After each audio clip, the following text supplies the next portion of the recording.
Whatever hatched from my egg would determine my family's fate. Each egg was like a lottery ticket.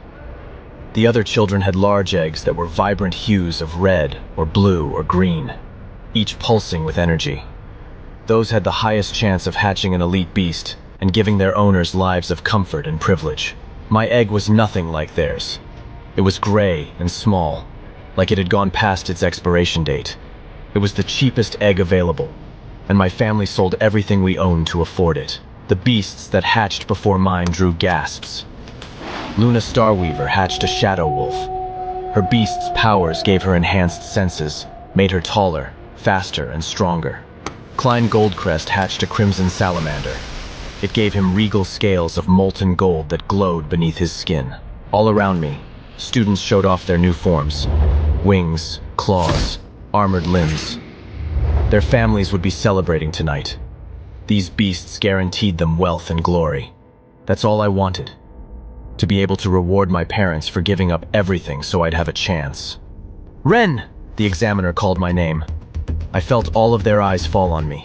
It was my turn. My hands shook as I walked up to the altar, clutching my egg. I put the egg down on the altar and took a step back. The room fell into a hush as it started to wiggle. The shell split. I could feel my heart beat faster as the shell split open. Brilliant light escaped from the cracks, forcing everyone to shield their eyes. When I opened mine, I saw the shattered egg. There was no beast inside. A cloud of spores floated over me. It had two eyes and glimmered with a dim gray light. It was the weakest beast ever recorded in the history of summonings. The laughter from my peers was cruel and immediate. My face went bright red with shame. I heard Klein's voice booming behind me. "Of course you would get a cloud spore, Ren. You have the worst luck in the world." Was my life over? I refused to accept it. I ran to the ceremony master. "A cloud spore isn't that bad, right? It will evolve into something big and strong, right?" The elder pressed his lips into a line, struggling to contain his amusement. "I'm sorry, Ren, but you truly have the worst beast there is. It doesn't evolve, and its absurdly low rating will resign you to a life of poverty, working in the mines with your worthless beast." At that moment, my cloud spore squinted and glowed. I felt something slowly protrude from my head. Hope surged inside of me. Was I growing badass horns? Klein jumped in my face and pointed. "Look! He's growing a garden from his head!" I panicked and ran to the nearest window to look at my reflection. It seemed my awakened form was complete. Klein was right. Dozens of glowing mushroom had sprouted on the top of my head. The other students surrounded me. "Fungus freak! Fungus freak!" I whipped my head toward the ceremony master. "This is it? I don't get powers like the rest of the students. Klein can control fire. Luna can run faster than wolves, and all I get are blinking mushrooms." The ceremony master sighed. "I'm afraid so." He turned to the rest of the students, trying to settle them down. "Remember, everyone, in 1 week you'll all be going to the School of Cultivation and Evolution to begin your 8-year study in beast taming." But I couldn't focus with my classmates chanting, "Fungus freak!" at me over and over again. Everything my family had worked for and risked was ruined, all thanks to my own bad luck. I wanted to hide from the world. I was a walking embarrassment, my family's living embodiment of shame. So I ran. I ran from the lavish buildings and cobblestone streets of the city to the dirt roads of the countryside where my family lived near the edge of a dangerous forest. The spore cloud chased behind me the entire time, now bound to my soul. Eventually, I saw my house. It was old and run down, in need of many repairs that we couldn't afford. But it was the best we could do. What could I possibly tell them about the ceremony? My life would be better if I had no beast at all. After a moment, I just sighed and moved toward the door. The second I stepped inside, a loud pop of confetti cracked through the room. Surprise! I jumped back in shock. Letters hung from the ceiling spelling out "Congratulations." The table was decorated with my favorite foods, and my parents stood close, smiling ear to ear. They had thrown me a surprise party. "Mom, Dad, I have something to tell you." My mother got on her tippy toes, looking over my shoulder. "Where's your beast, Ren?" My father smiled. "I know you hatched something powerful. Something that'll earn you a spot in the royal court." My spore cloud hovered into view beside me, glowing proudly. I could see the immediate shock on my parents' faces. They knew what this meant. That I had somehow hatched the worst beast in the world. That even though they sacrificed everything, our family would remain poor forever. My mom quickly wiped the shock from her face and smiled. "Ren, we're so proud of you." The guilt hit hard and fast. I couldn't hold back anymore. "Mom, Dad, I'm so sorry. It's my fault. I doomed our family." My mom ran to hug me. "Oh, Ren." My father patted my back. "Ren, no matter what happens, you're still our miracle child." I shook my head. "I just made our lives worse. I'll never amount to anything. We'll be in debt forever." My mother gave me the warmest smile. "Ren, don't give up hope. When I was sick and infertile many years ago, your father trekked out into the woods, looking for a cure." She pointed through the window at the dark woods. "He avoided deadly beasts, nearly died from dehydration.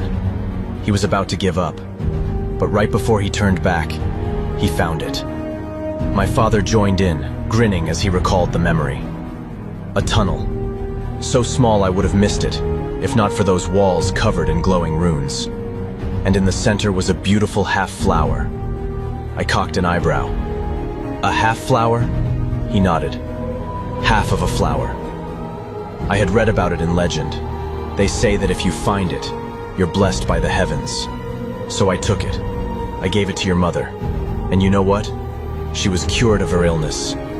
My mother brushed my hair. And most importantly, we got to have you. So, no matter what, Ren, we'll always love you. You will always be our little miracle. My eyes went wide. They'd given me an idea, but it was too dangerous to tell them about. "Mom, Dad, I don't feel good right now. Can I go to my room?" They both nodded, and I ran into my room. I plopped onto my rickety bed and stared out at the woods, where the deadliest natural beasts lived. If I was going to pay my parents back, I'd need to tame another beast. Every person only had enough mana inside of them to sustain a connection with one beast. Unless I went into the forest and found a half-flower from the heavens, it was capable of creating miracles. It'd give me the ability to tame an additional beast naturally. All I needed to do was find it. I looked at my spore cloud, glowing softly beside me. I sighed. "It's not your fault, but why did I have to hatch you?" The spore cloud flashed, then scurried to my side. It pressed its face into my side, snuggling against me. "All right, fine. I won't replace you with another beast, but I do need your help to get a second one." The spore cloud looked up at me, as if smiling in agreement. I let out a deep breath. The forest was terrifying. I'd never been allowed to enter those woods, but I'd have to now. Otherwise, I'd spend the next 8 years of school getting bullied endlessly by people like Klein or worse. My parents would have to watch their hard-earned money go to waste, all for me to end up working in the mines for scraps anyway. I couldn't let that happen. I leapt out my window and dashed into the woods. The forest shimmered with living magic. Every leaf and vine pulsed with light. My spore cloud drifted close behind me, glowing softly in the dark. The deeper I trekked into the woods, the creepier it became. I avoided shadows of scary animals hunting for a meal, and I steered clear of all the man-eating plants. Then, I saw a light blinking up ahead. My heart swelled with hope. Could it be the same glowing tunnel where my father found the flower? By the time I realized I was supposed to look away, it was too late. A praying mantis the size of a human stared back at me. It had crystalline formations all across its body, bending light in a way to mesmerize its prey. I froze. A mirror mantis. The deadly beast stalked toward me. I'd studied books about beasts my entire life. One fact from the books blared in my mind like an alarm. Mirror mantises were the most deadly thing that I could possibly encounter in these woods. The mantis's jagged arms scraped across the ground toward me like 2 razor blades. My mind raced. It was too late to hide. But if I ran, it'd lunge and take my head clean off. Suddenly, I felt a surge of energy flow through me. Mushrooms plopped out the top of my head and began to glow in a random pattern. My spore cloud had activated my awakened state. I grimaced at the cloud. Are you serious? Now isn't the right time. Yet somehow, the mantis stopped in its tracks. It cocked its triangular head, completely mesmerized by the blinking mushrooms protruding from me. I was in disbelief. The mushrooms were emulating the same light pattern that the mantis used to entrance prey. I whispered, "Good thinking, Cloud, but this won't last forever. Any sudden movements and it comes charging at us." I scanned the area. Every possible source of cover was too far away. Come on, there has to be something. I took a slow step back, trying to put some distance between us. My heels sank with a hollow crunch. I froze. There was a pit right beneath me, built to snare bigger beasts. I was too light to trigger it, but a mirror mantis wouldn't be. "Cloud, I'm going to do something risky, but you have to trust me, okay?" The spore cloud looked at me, and its eyes surged with determination. "We move on 3. I took one step onto the hollow ground. 1, then took another step backward. 2. I broke out into a dash. 3.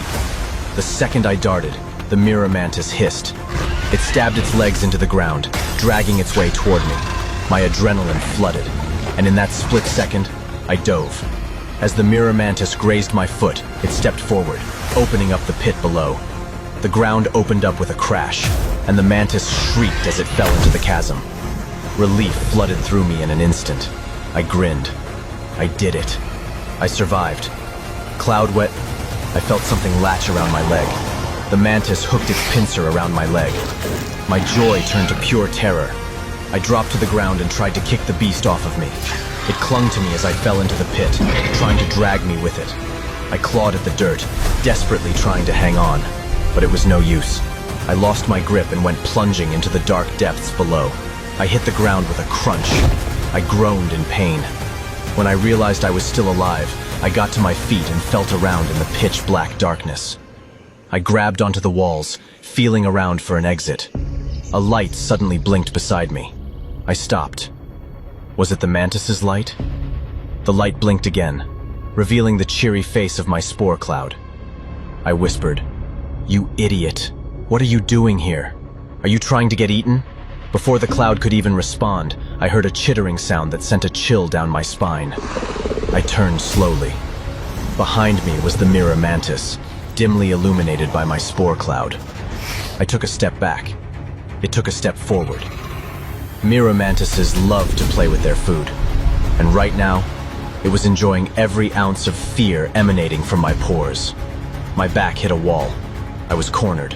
The spore cloud flashed with light, trying to distract the mantis. It was no use. The beast just raised its pincer into the air, ready to make me its next meal. I spoke out loud, apologizing to my parents, hoping through some divine intervention they would hear me. "I'm sorry you had a disappointment like me. Maybe your lives will be better without me." Suddenly, I felt my heart swell with my parents' spirit and determination. My eyes locked onto the pincer. I wasn't going to go without a fight. I screamed at the creature. "Come on, you ugly bug. Finish it already." The mantis screeched and reared back its blade. The wall suddenly exploded in a plume of dirt and smoke. The mantis rolled across the floor, clearly injured by the blow. I blinked. What just happened? As the dust settled, a huge silhouette appeared from the newly formed hole in the wall. It was a bear-like creature known as a night excavator. It had pure white eyes that adjusted to the darkness. Massive arced talons made to scoop out large piles of dirt. It was what created the pitfall trap in the first place. I gulped, remembering another fact from my books. If mirror mantises were the most deadly beasts on the surface, then the night excavators were the most deadly beasts underground. The night excavator scanned the area, sniffing for its next meal. If it caught sight of me, I'd be a snack before I could scream. I pressed into the wall. Every muscle in my body trembled. The excavator sniffed around and turned straight toward me. Before it could lunge, the mirror mantis struck, driving its blade clean through the beast. My eyes went wide. As the monsters fought, it gave me a brief opening to escape. But the sensation that I was forgetting something flashed in my mind. Where was the spore cloud? I saw it hovering just out of arm's reach of the mantis and the excavator, dodging their blows. It had no idea where to go. I gritted my teeth, remembering how hard the spore cloud fought to save me earlier. I couldn't just leave it. I charged into the fray. The mantis's pincer sliced past my face. I dropped low, then sprang back as the excavator's jaws snapped shut where I'd just been. Each strike shook the pit like thunder. My spore cloud hovered inches away, trembling but still glowing bright. "Come on, fungus," I shouted. "Without you, the kids will just call me a regular freak again." Its glow pulsed, once, twice, then burst into a happy shimmer before zipping straight toward me. I grinned. "Good. That's the spirit. Let's get out of here." We quickly ducked into the hole recently dug by the night excavator and pressed on. The sound of clashing talons and pincers echoed through the tunnel behind us. I moved as fast as I could, because whoever won that battle would be coming for us next. The tunnels forked into hundreds of different paths. Which way would lead me to the half-flower of the heavens? Would it be the same path I'd used to escape? I had no time to think. Just moved left at one fork, then right at the next. As we continued, the tunnel slowly grew wider and wider. From my cloud's dim glow, I could see that the tunnels transitioned from harsh dirt to smooth stone, as if carved out by man. Then, a light became visible up ahead. My eyes widened. Is this what I think it is?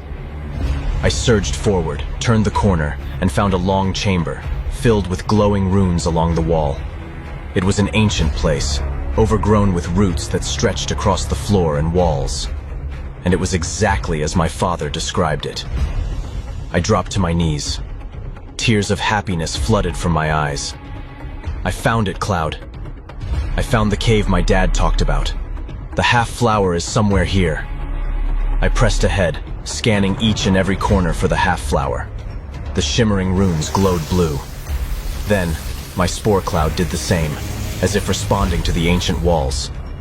It was a charming display. All of my worries vanished. For once, I was smiling. That's weird, Cloud. I've never seen you be anything other than gray before. Before Cloud could even look at me, the sound of a sharp scrape snapped me from my happiness. It echoed along the cave walls behind me. I spun, looking into the emptiness of the tunnel that I had come from. My heart hammered with a realization. The sound of the battle between the mirror mantis and the night excavator stopped a while ago. Who won? I stared into the darkness, hoping that the beast wouldn't find me. The mirror mantis exploded out of the abyss with a screech. One of its eyes hung from its eye socket by a stringy piece of flesh. Its posture was now crooked after its tremendous battle. That just meant it was even hungrier for its next human meal. I bolted. Cloud, let's go. We took off down the corridor, moving as fast as we could. But the mantis wasn't taking its time anymore. It used every limb to scale across the chamber walls, gaining speed with each pull. My mind flashed to my parents. For them, I couldn't afford to fail. I had to live. My foot caught on a root, and I rolled across the floor. I tried to crawl to my feet, but one of the pincers stabbed into my hand, pinning me to the ground. I screamed in pain. I can't die like this. I won't let you kill me. I tried to wrestle out, but my squirming did nothing. To the mirror mantis, I was just an insect. Its breath puffed against the back of my neck. I could hear its mandibles chirping, preparing for a large bite. I scanned the area. Surely there had to be a way out of this. Suddenly, up ahead, the glowing runes flashed bright. Then they peeled off the wall. I blinked hard to make sure I wasn't imagining it. I wasn't. Hundreds of runes flew off the walls, merging together into something shapeless and formless. Something that hovered into the air. They were morphing into a dense blue spore cloud. The blue cloud rocketed across the chamber and knocked the mantis right off me. I struggled to my feet, watching as the blue smoke enveloped the mantis. The beast thrashed, but it was no match against the ancient colony that withered it down, slowly melting its skin. Then, the mantis rolled across the floor, and with one final shriek, it went stiff. Dead. I let out a sigh of relief. I was hoping that I could tame the mantis once I found the half-flower, but at that moment, I was glad to be alive at all. I continued down the chamber, looking for the flower, when I felt a sudden pinch at my leg. Ow! I looked down. A blue blur wrapped around my leg. My skin sizzled, then slowly ripped away. The pain instantly brought tears to my eyes. I jerked away and saw the entire colony of blue spores hovering in the air. They were coming after me now. I looked at my own spore cloud. I thought they were your friends. My cloud just looked ahead as the blue smoke flew right toward me. Guess they weren't friendly after all. The blue smoke grew wide, moving to wrap around me. But my vision went gray, and the smoke stopped, just inches from my face. My own spore cloud was creating a protective barrier. Cloud, you're awesome! The relief didn't last long. I could see the blue smoke breaking down my own spore cloud's barrier. A couple of them cracked through the protective shield, eating away at my skin. I continued down the tunnel. I needed to find the half-flower.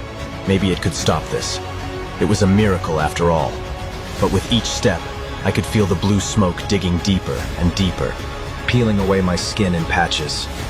The pain was too much. I fell to the ground. I didn't even have the energy to crawl anymore. How many times would I almost die? How many times would the beast that I called useless have to save me? I watched as my gray spore cloud slowly broke down. In just a few moments, it had ceased to exist. It didn't deserve to die alongside me. I screamed, "Leave, Cloud!" You did your best. I'm sorry I ever doubted you. Cloud's eyes blinked at me. Then it darted deeper into the tunnel. I smiled. That's right. Go find a tamer better than me. Go! The blue spores ate away at me faster. Blood spilled from the holes spreading across my body. I would have sat there and accepted death. But a dim, gray light forced me to look ahead. Cloud hovered nearby, watching me. I gritted my teeth. You doing? Get out of here! Cloud flashed with light. It didn't move at all. Did it want me to follow it? I laughed. I spent the entire day blaming you for my problems. Maybe I should have just put my trust in you this whole time. Energy surged through me, not Cloud's mana, but pure determination. I climbed to my feet and shouted, "But I was wrong, Cloud. I'm putting my trust in you now." I stumbled toward Cloud. Each step was pure agony, but I wouldn't give up. I used all my strength to move. For me, for my parents, for Cloud. Where are you taking me, buddy? I can't keep going like this. I don't have much time left. Cloud suddenly flashed so bright the entire chamber illuminated gray. We had reached its destination. I looked around. What did it want me to see? Then, right below Cloud, I saw the glowing half-flower of the heavens. Hope suddenly overtook the overwhelming pain. I don't know what your secret is, Cloud, but you're a miracle. I dove to the floor and ripped the half-flower from the ground. There was an air of pure power radiating around it, but I couldn't waste a single second. I swallowed the flower, exactly like my mother did, and I braced. Would my body digest the flower first, or would the blue smoke digest me? My spore cloud hovered close, its glow flickering in rhythm with my heartbeat. For a moment, I swore it was watching. Not with fear, but with expectation. The blue smoke crawled across my skin, unraveling me thread by thread. But instead of panic, all I felt was wonder. Something else was moving inside me, a power that was old and ancient. My eyes fluttered shut. When I opened them again, the world had changed. Everything appeared to me like a blueprint. Bones, instincts, strengths, weaknesses were all presented to me like a computer interface. The flower I'd swallowed was fusing with something dormant in my blood. It felt like it was changing me. For the first time, I wasn't afraid. I just wanted to know what I'd turn into. What powers will come from Ren's transformation? What is the spore cloud capable of? Is it really the weakest beast, or does it harbor unlimited potential? And will Ren finally be able to tame another beast and save his family once and for all? Next time on The Weakest Beast, Tamer gets all SSS dragons. Ren explores the limits of his new condition, making a shocking discovery. A surprise encounter with Klein and Luna might just reveal the truth about Cloud. And as Ren begins his training at the School of Cultivation and Evolution, the world might just see the epic beginning of the world's greatest beast tamer. To find out what happens next, download the Pocket FM app for free. Keep listening by clicking the link below the video. You can't guess what happens next.